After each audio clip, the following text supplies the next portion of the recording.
sudah ketemu dengan salah satu orang tua siswa. Kita bertanya keluh kesahnya di pandemi COVID-19 ini. Kita langsung saja. Ya. Untuk kepada Bapak Koko, saya mau tanya tentang bagaimana cara mengatasi pembelajaran daring sebagai ayah. Alhamdulillah kami sudah dikasih waktu sama anak-anak kuliah, mungkin ya lagi KKN ya Pak ya.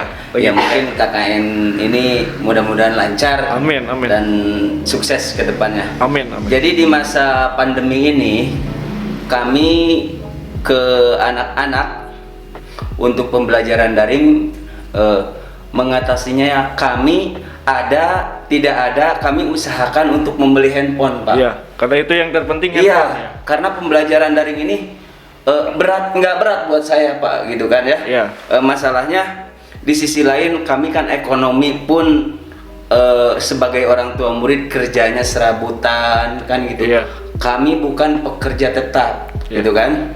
Nah, sebisa mungkin kami membeli handphone, terus kuota walaupun ada subsidi dari pemerintah, Iya. ya dari pemerintah. Tapi kalau tidak ada handphonenya percuma juga kan Pak. Iya, iya. Nah, Betul. jadi kami berusaha walaupun tidak kerja, kami berusaha untuk mendapatkan supaya anak-anak tetap belajar daring Pak. Iya. Begitu. Betul. Nah, itu kendalanya dari kami.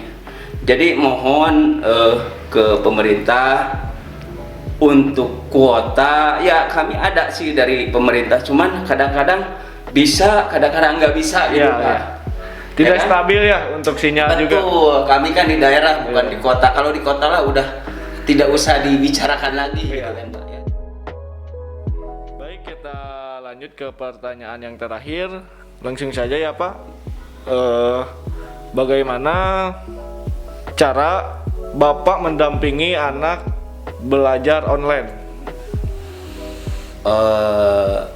Dengan adanya daring ini, kami selalu sebagai orang tua murid selalu mengawasi dan selalu harus disiplin anak-anak untuk pembelajaran daring ini.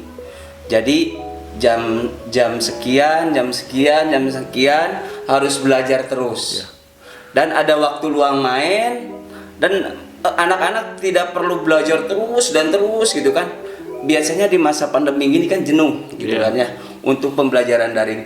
Kami diusahakan anak-anak disiplin belajar jam sekian, kami proaktif ke gurunya, kami telepon jam berapa aja belajar untuk daring. Jadi kami intinya ke anak-anak mendisiplinkan supaya mereka belajar dengan tepat waktu, gitu Pak. Karena gini ya Pak, kalau sering kecanduan main HP kan jadi bahaya juga kan. Iya, betul. Jadi harus ada waktu juga ya Iya. untuk menentukan jadwal jam berapa belajar dan jam berapa main. Iya, itu mungkin gitu ya. Iya, mungkin itu disiplin. Jadi buat anak-anak ada jam-jam tertentu yang mana harus belajar, mana harus main, mana harus istirahat, gitu Iya, Pak. Nah, betul. kami itu selalu untuk mendisiplinkan anak-anak supaya belajarnya dan ke sananya terus menuntut ilmunya lancar terus Pak. Iya. Ya.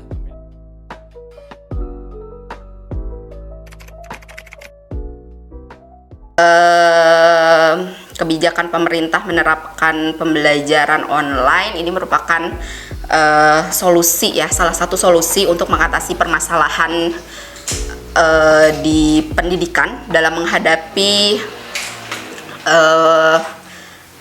virus COVID-19 ini gitu, dimana seperti yang kita tahu bahwa si virus ini telah menjadi pandemi di berbagai belahan dunia, terutama Indonesia. Sehingga kita harus meminimalisir interaksi fisik dengan orang lain dalam semua kegiatan, termasuk di sektor pendidikan, dalam hal ini kegiatan sekolah gitu. Nah, bagi saya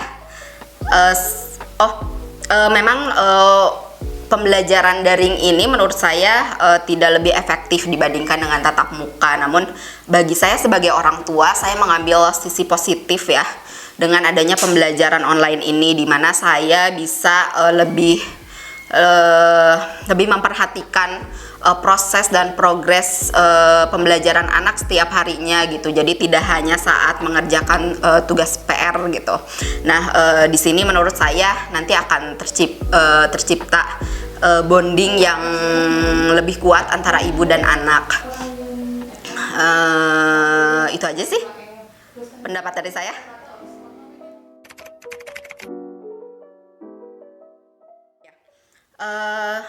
Kendala dalam pembelajaran jarak jauh itu mendisiplinkan anak ya, menurut saya sebagai orang tua, dimana karena kondisi atau suasana belajar di ruang kelas dengan suasana belajar di rumah itu sangat berbeda gitu. Contohnya ini pengalaman saya, karena saya merasakan kuliah sebelum pandemi dengan kuliah saat pandemi gitu.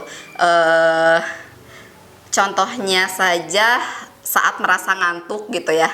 Kalau saat di ruang kelas pasti saya akan berusaha untuk menahan kantuk gitu, karena takut ditegur dosen atau guru gitu, atau malu dilihat teman-teman sekelas gitu. Nah, sedangkan di rumah karena mungkin suasananya lebih nyantai, terus juga kita bisa tinggal mematikan video, tapi audio tetap jalan, tetap bisa menerima materi dari dosen atau guru, tapi kita bisa rebahan untuk mengobati ngantuk kita gitu. Nah, itu mungkin ya kedisiplinan kali ya. Itu aja. Jadi tambahan lagi sih, jadi itu PR juga gitu buat orang tua, gimana sih untuk mengkondisikan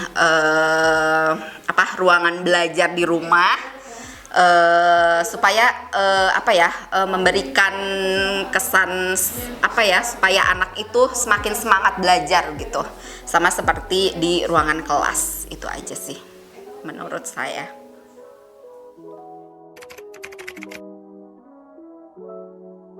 Supaya anak lebih bersemangat belajar online dari rumah gitu. Tadi yang seperti saya sebutkan untuk menjawab pertanyaan kedua, saya membuat ruangan belajar anak bukan senyaman mungkin sih, sama seperti ruangan kelas gitu, supaya dia tetap semangat belajar, tidak nyantai gitu belajarnya. Terus juga yang pasti agar berasa gitu ya sekolahnya, dia tetap menggunakan seragam. Itu juga kan disarankan oleh pihak sekolah untuk tetap menggunakan seragam meskipun di rumah gitu. Itu aja sih.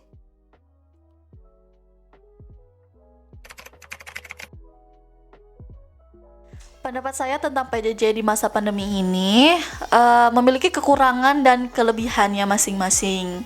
Kekurangannya otomatis sinyal yang berada di pedesaan itu pasti susah banget sih sinyal gitu kan.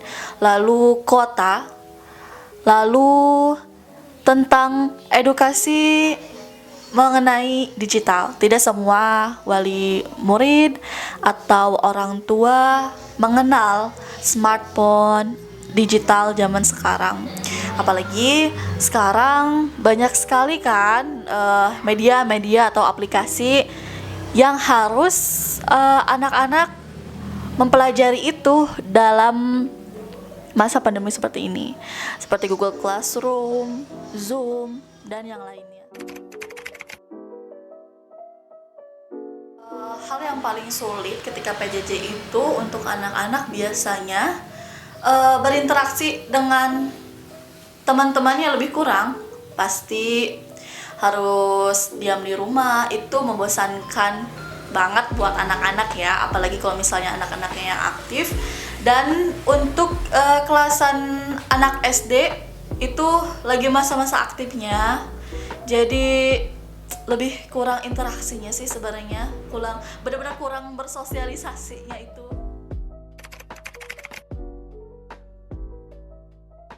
Orang tua harus bisa dan mau mempelajari hal baru tentang mengenai bagaimana sang anak belajar di masa pandemi ini. Otomatis bagaimana cara mengoperasikan WhatsApp, Google Classroom, atau mungkin Zoom, atau mungkin yang lainnya. Dengan cara harus rajin searching di Google sih sebenarnya, dan lebih sering baca-baca juga. Menjaga jarak adalah perawatan diri yang baru. Meski kita terpisah, kamu selalu ada di hatiku. Ingat selalu protokol kesehatan, gunakan 5M. 1. Memakai masker. 2. Mencuci tangan. 3. Menjaga jarak. 4. Menjauhi kerumunan. 5. Membatasi mobilitas. Ingat selalu protokol kesehatan dengan menerapkan 5